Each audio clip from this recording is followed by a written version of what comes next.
दिवस का कोटि कोटि अभिनंदन हो।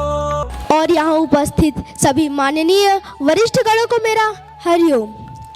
पहले मैं धन्यवाद करना चाहूँगा मेरे गुरुजनों का, जिन्होंने आज के पावन पर्व पर मुझे मेरे भाव प्रकट करने का अवसर प्रदान किया है। आज मेरे गुरुदेव का अवतरण दिवस है, तो अपने गुरुदेव के अवतरण दिवस की बधाई देते हुए मैं अपने भावों के कुछ पुष्प गुरुदेव को अर्पित करता हूँ। सत्यानि पंचभूतानि विनाश रहितानि च अविनाशयुषात ध्वज जीवे महसरद शतम। जैसे 5 महाभूत अविनाशी है, वैसे ही हमारे गुरुदेव भी सैकड़ों शरद ऋतुओं से युक्त अविनाशी और आयुष्मान हो। संतों का अवतरण समाज को आनंदित, कल्याण और सच्चा सुख देने वाला होता है, और हमारे लिए हमारे गुरुदेव का अवतरण दिवस बहुत मायने रखता है। हम सौभाग्यशाली हैं कि हमें पूज्य बापूजी का अवतरण दिवस मनाने का मौका मिल रहा है। हम सौभाग्यशाली कैसे हैं? क्योंकि बापूजी अंतर्राष्ट्रीय संत है, लोकहितैषी संत है। लोकहितैषी मतलब जो समाज के हर आयु वर्ग के लोगों का हित केवल सोचते ही नहीं, बल्कि उनके अनेक कष्ट उठाते हुए हित कार्यों में लगे रहते हैं। बापूजी की पावन प्रेरणा से मनुष्य के जन्म से लेकर हर अवस्था की उन्नति के लिए आश्रम द्वारा कई अभियान चलाए जा रहे हैं, जैसे दिव्य शिशु संस्कार, बाल संस्कार केंद्र, महिला उत्थान मंडल, युवा सेवा संघ, तेजस्विनी भव, कत्ल खाने जा रही हजारों गायों की सुरक्षा हेतु ऐसे गुरुकुल भी खुलवाए हैं। गरीबों तथा आदिवासियों की जरूरत की चीजें बंटवाना, आप हम जैसे गुरुकुल के विद्यार्थियों को सनातन संस्कृति से जोड़े रखने के लिए ऐसे गुरुकुल खुलवाना।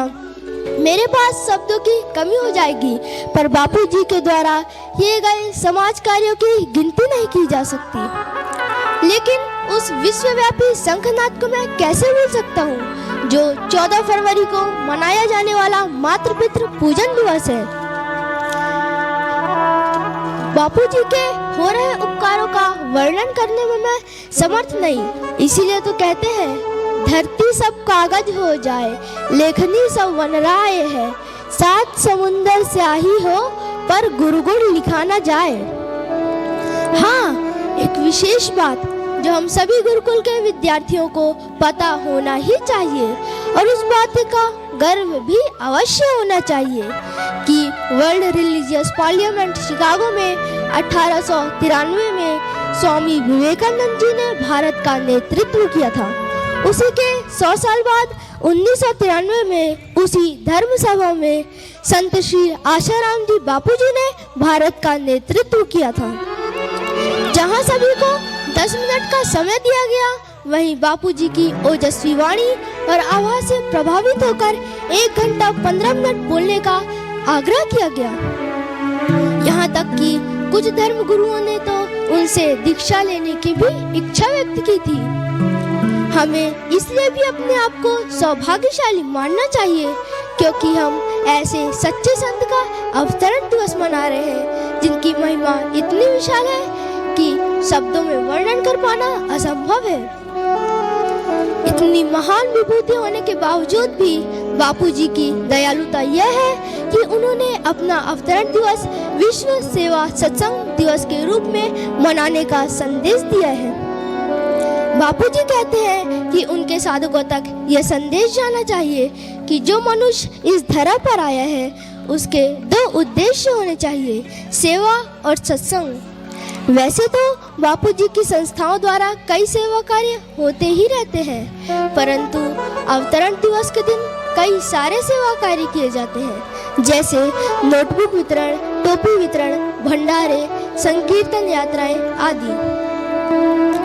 अन्य लोगों का जन्मदिन मनाने से लौकिक फायदे होते हैं और शायद हो भी ना, परंतु बापूजी जैसे महान संतों का अवतरण दिवस मनाने से लाखों करोड़ों लोगों को आध्यात्मिक व आधिदैविक फायदा होता है। भगवान श्री कृष्ण कहते हैं कि महात्माओं और संतों का जन्म और कर्म तो दिव्य होता ही है, और जो मनुष्य उनका अवतरण दिवस मनाता है उनके तो कर्म दिव्य हो ही रहे हैं, साथ ही साथ उनका जन्म भी दिव्य होना निश्चित है। अंत में मैं प्रणाम करता हूँ मेरे गुरुदेव के माता पिता पुण्यशाली थाऊमल जी और धर्मपरायण माँ महंगीबा जी को, और हमारे गुरुदेव के भी गुरु शायद श्री लीला शाह जी को, जिनके ज्ञान का प्रचार बापू जी पूरे विश्व में करना चाहते हैं। कितने सोतों को है जगाया, कैसा अलख जगाया है, ऋणी है जग बापू का, कैसा अमृत छलकाया है। सदगुरु करुणा की था खुद ब्रह्म की पहचान, महंगीबा के घर पर प्रकट हुए भगवान। दसों दिशाओं में गूंजे नाम साईं साईं आशाराम, दसों दिशाओं में गूंजे नाम साईं साईं आशाराम। हरिओम। बहुत सुंदर, बहुत सुंदर।